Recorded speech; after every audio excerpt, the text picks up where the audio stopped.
Hey, this is Buck Bagwell. Guess what? I'm in your head, and you're also listening to InYourHeadOnline.com. Listen to it, or Buck is going to show you all his stuff. All right, we're back once again. I want to thank Sean Oliver for coming on the show. And now joining us interest, making his return here to In Your Head.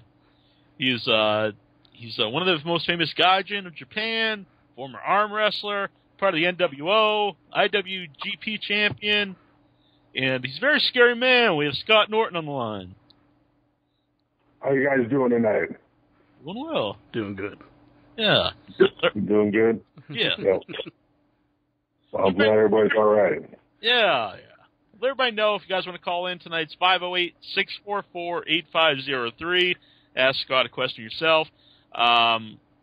If you can't get through, just try calling again. We have a little problem with the phone, but it's going to be all good. Let everybody know, too, coming up June 21st, Scott will be appearing for New England Fanfest 4 and the New England Wrestling Hall of Fame in Warwick, Rhode Island. And we have the link right on the website, but it's NEPW, as in New England Pro Wrestling, HOF, as in Hall of Fame, .weebly.com. Are you looking forward to the event? Oh, absolutely. I always look forward to getting back, hanging with the guys, getting with the fans. And, I've been out of the business for a couple of years now, and I just love being back around it and being around the guys and just, getting back involved. It's great. I just saw that they just added Scott Steiner to the show. Oh, good. So that's very good. I've been on a couple shows with Scotty recently. Matter of fact, I've been on 3 of them with him, and it's always good to catch up with Pump Daddy. He's a good man. Mm-hmm. What were the matches like when you would work with the Steiners? Because it seems like you got two very small individuals. Everybody asks you, who's the toughest guy in wrestling? Who's the toughest guy you ever wrestled in the business? And, it's not that who's the toughest guy you ever wrestled. It's who's the hardest matches. Mm-hmm. And the hardest matches I've ever had in my career were against Steiners. This goes all the way back early days in Japan when I was tagging with Hercules Hernandez, where Jurassic Powers. And a reason why some of that was so tough is, me and Hurt be on tour for 3.5 weeks, and all of a sudden here comes the Steiners fresh as and they'd wrestle us in the main event on the last big show. And, these guys are just, they ain't got a bump, they ain't got a bruise, and here me and Hurt just been busting our ass for damn near a month, wrestling every night, travel, whatnot, and, here comes Rick and Scott, and God, we had some wars. They're just awesome, they got what they gave, and believe me, when you have 4 gaijins in the ring in Japan, selling out, and it's hard when they got no native blood in the match, but man, we used to just tear it up and bomb it. But they called Rick a pine knot for a reason, because he was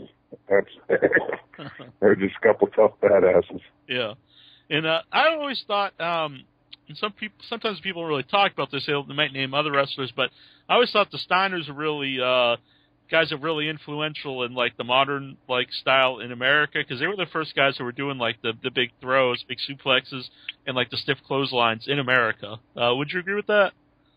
Yeah, and the thing, it's hard for a pro wrestler to an amateur wrestler to come into pro wrestling and really cross over. It's not that there's not a lot of guys who got amateur wrestling backgrounds, but these guys came in as amateur wrestlers. And, and they did all the throws. They did the craziest suplexes you could ever imagine. But, when it comes time to work a match and be involved in a wrestling match, they're awesome. Mm-hmm. I've seen them in so many main events all over the world. And, it doesn't matter who they're with. They just tear the house down. They're just awesome, tag team. And, as far as pro wrestling, the clotheslines, the suplexes and everything, you got to think about Goldberg when he came in and the MMA was coming big. And Bill was perfect time and perfect, situation for him, same thing.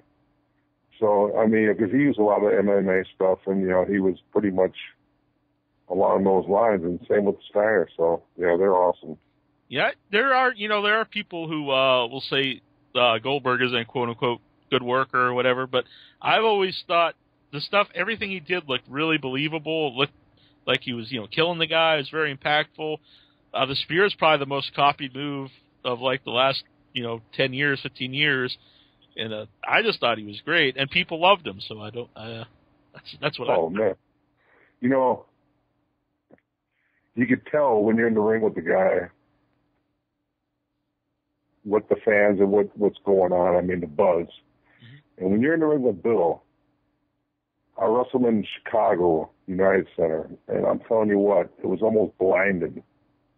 The flashbulbs going off. It was a whole nother world with this dude. I mean, and he had the look. He was gold, man. I mean, he did a hell of a job, and his style, a lot of guys didn't like it because they couldn't do it. Mm-hmm. And I mean, he stuck you with the spear. I mean, he'd kill you. I mean, he wasn't putzing around. Eric Bischoff came in one time and asked me if I could wrestle Bill and not hurt him. And I said, "Are you out of your goddamn mind?" Pardon my language. But I mean, hell, he did. You got to give him what he's getting, and he was oh man, that's another. Again, who's the toughest guy to wrestle in the business? They're all tough. Mm-hmm. It's just the style of the match that you wrestle. Mm-hmm. You talked about him coming in like during when MMA started to really take off.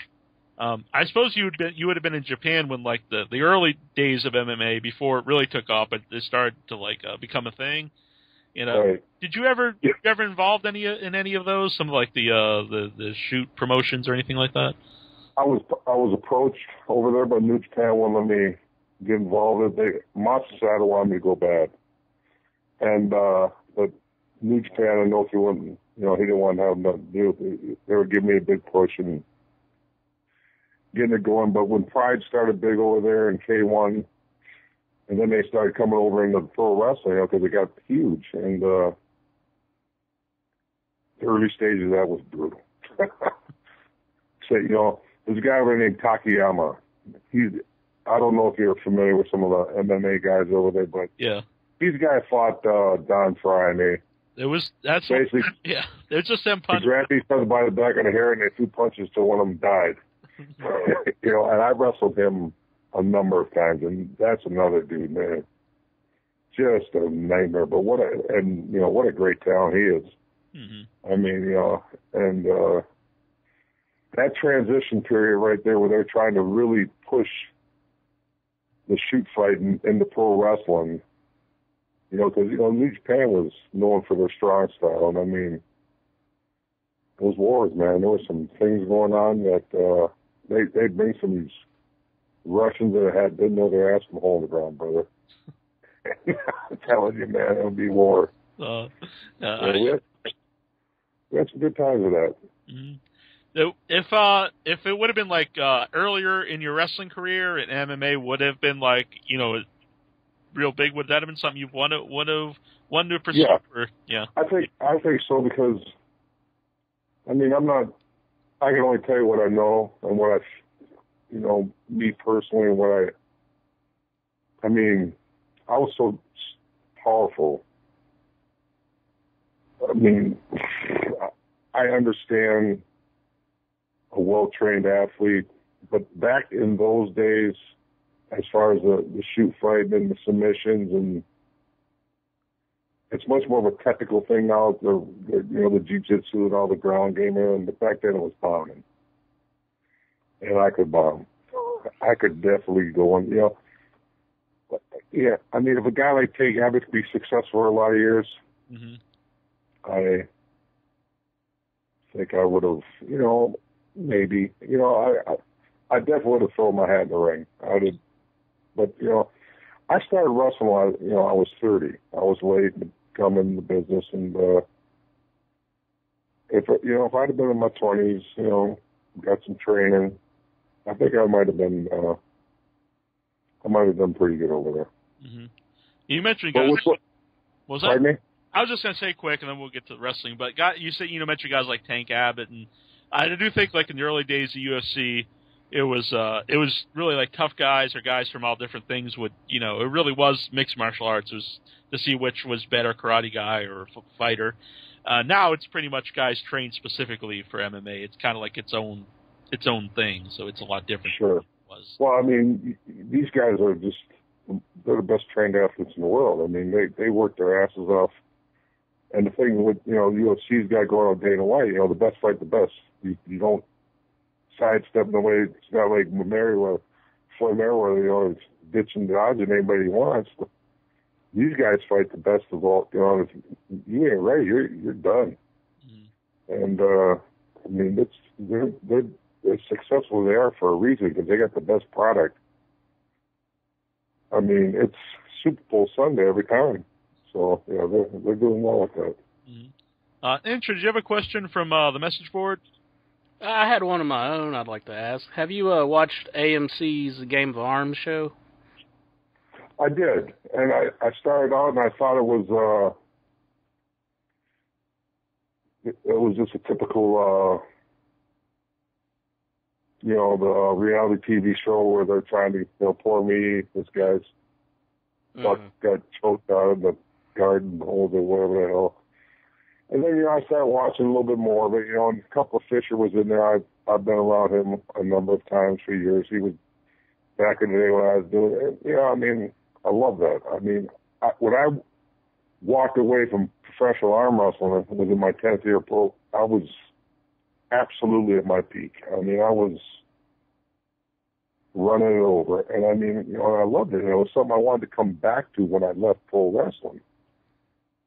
But so I did watch it, and I followed it. I mean, I didn't have a DVR, which I probably should have. But I catch it. Like last night, I caught the finale. Mm-hmm. I thought they did a pretty good job of that. Then, they went back and forth. That Bajan guy, he's got a solid left arm, his right arm's garbage. He got a big mouth. He'd have never made it back in our day. Mm-hmm. They'd have ran him right out of he wouldn't even been in the top 50. They wouldn't have let him. But, I mean, it was good, and I mean, as far as some of the prize money and you getting a arm wrestling team trained their whole life to be arm wrestlers and coming out and wrestle for $1,000, travel all the way across the country.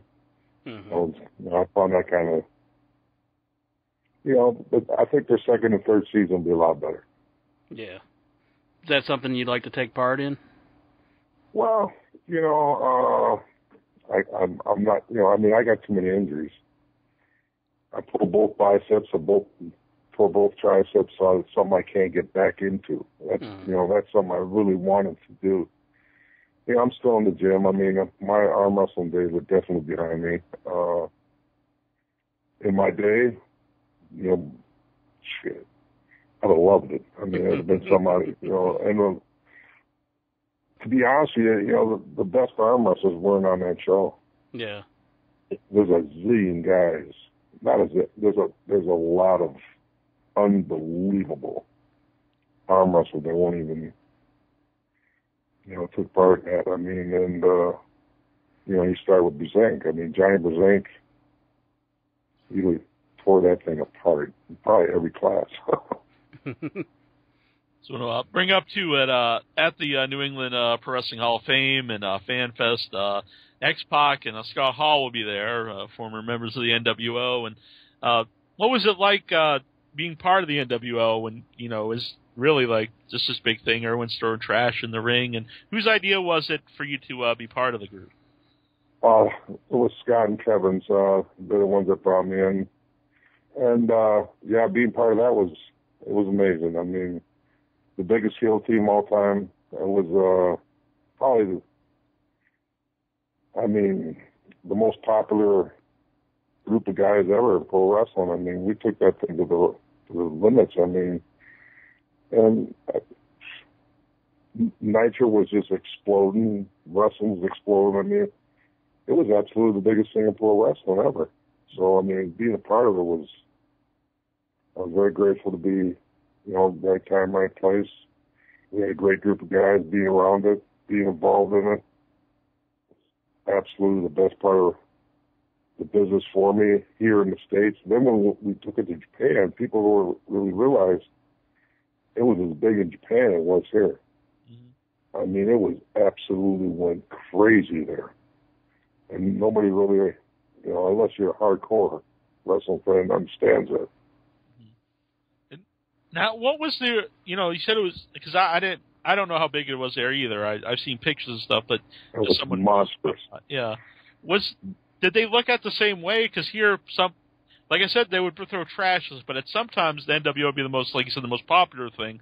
How did the Japanese fans look at it? Would they look at them as like, you guys were heels, you guys were faces? No, you see, they don't really necessarily go heel face. They just go, if it's cool, they love it. Uh-huh. And I mean, they got with Goldberg huge too. They got, you know, but with the NWO, all right, just when we took the NWO to Japan, we brought the whole group over to either a Fukuoka show or a Tokyo Dome show. Kind of introduced it. The next time I come back to Japan, the airport, there's 2,000 people waiting at the airport, all in NWO gear. Get to the hotel, the whole lobby has a massive, gigantic Keel Plaza lobby, packed, all NWO. I said, my God, these people are going crazy for this thing. Next morning, we got to take off on the bus. You know, we travel by a touring bus. I come walking out, same damn thing. People are everywhere. The bus, they put a $25,000 paint job on it, all NWO, pictures of the guys, and they just took it to the limit. And that place went, every arena, black and white, NWO. They sold, their marketing over there was as good as the whole United States. It was unbelievable how the Japanese fans went with that thing. And then, you know, of course, you put Chono on it. He's super cool. Muda, Tenzan, these guys are big time stars in Japan. I was a guy that, you know, from America that was in the NWO here. And we, you know, I was the number one guy gene for a long time. And at that time, I was the guy. So, I mean, we just blew up. It was unbelievable. It was just a great run. Mm-hmm. Seeing here on the Facebook page, Byron Henderson wants to know, do you remember asking David Flair if he was okay when Hogan was whipping him during an NWO attack? Do I remember asking if he's okay? Yeah. I remember that what happened that night, and I guess you can be... Yeah, I remember what happened. I mean, I remember that... I was okay. I mean, I was a little pissed off that night. I thought that was like overboard. I thought something was, you know, taking on the kid that was like towards his dad, and you know, and I just didn't think that was a way of going about it. Mm-hmm. So, I mean,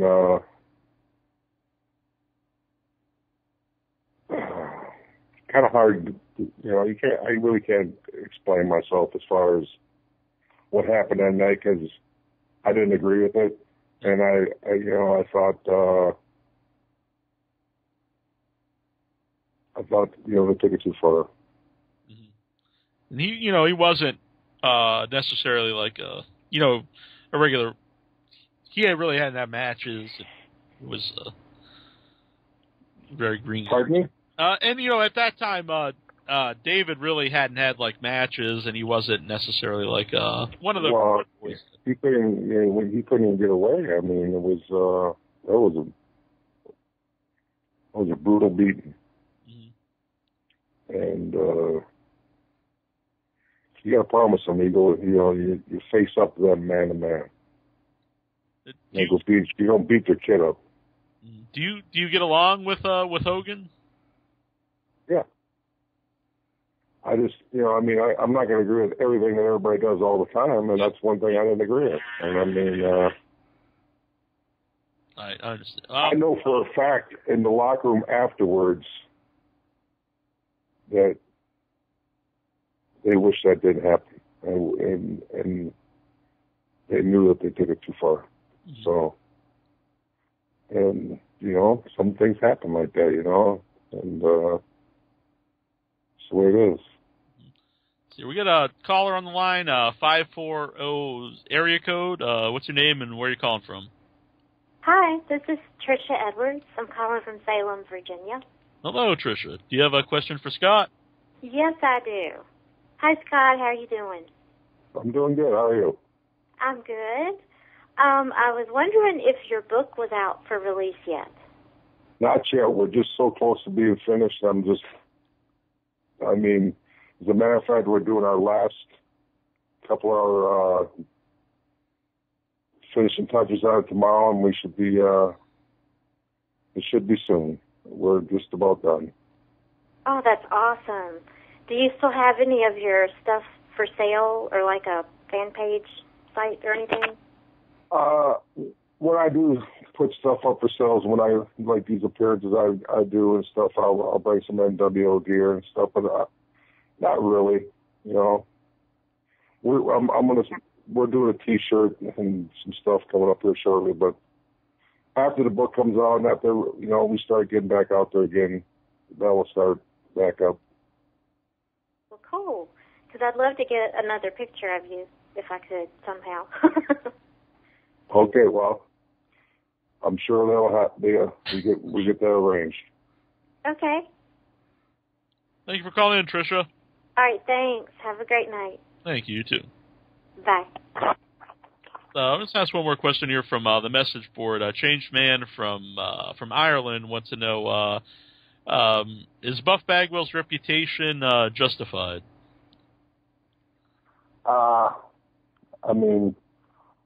What's your, how do you look at Buff and how does everybody else look at it? The way I look at Buff is the greatest dude, man. Me and him, I ain't got no problems with Bagwell. His reputation, what's his reputation to you? I personally am a fan of Buff Bagwell, and I've always, when he was on the show, I thought he was a great guy and a great guest, but he actually said his reputation for being a douchebag justified is what he is.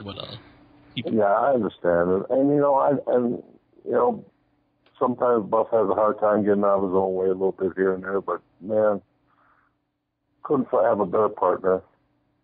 Hell of a talent. When he and I do these signings, we just tear it up. But, his reputation is his reputation, but Buff's a great man, good dude, great friend. Yeah, and I think some people forget that he did, break his neck and come back from it. The dude broke his neck, and they put him in a halo, and he went home that night. He left the hospital. He came back from that thing like $1 million. He's in some physical challenges that a lot of people don't understand. I'm sure you heard about his accident where he had a seizure and he drove his vehicle over the side of a 100-foot drop cliff almost. He came out of that one. We thought he was done there, but he's right back to where he was. So, Buff's good. Mm-hmm. And real quick, too, Lee Marshall had just passed away. And did you have any stories with Lee? Because you were on, I guess, the AWA and WCW. Lee was the greatest guy, man. He was everybody. Lee was Mean Gene Okerlund light, just a little bit. You know what I mean? Mm-hmm. Those two guys.